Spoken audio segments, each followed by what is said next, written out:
I need to clear the air. I often avoid going on other people's social media posts to argue or debate because words get twisted and people take what they want to fit whatever narrative they are trying to sell. But let me say this: I agree that Black women in Bermuda are not protected.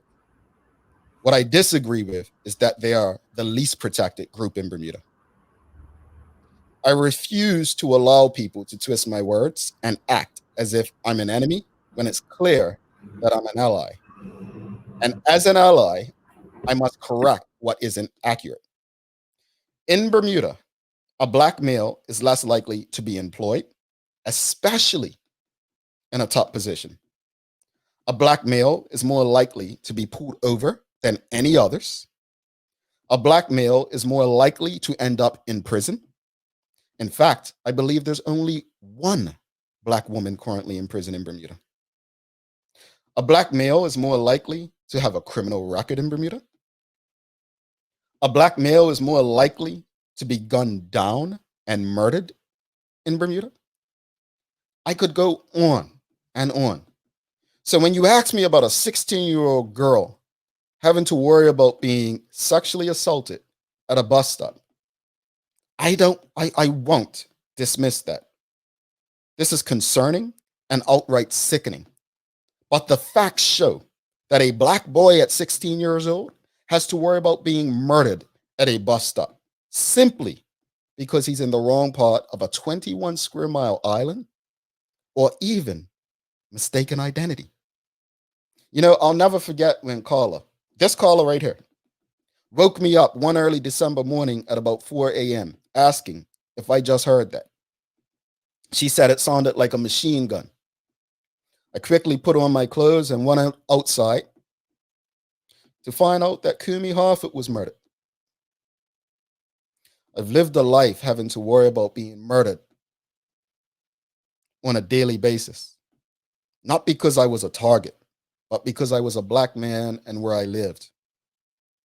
Having friends, family, clients worry about my well being as innocent men were being gunned down because of mistaken identity was my reality.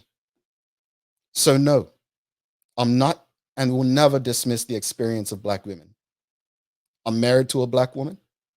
I was raised by Black women. All my siblings are Black women. My only two business partners are Black women. Our company's advisory board is led by Black women.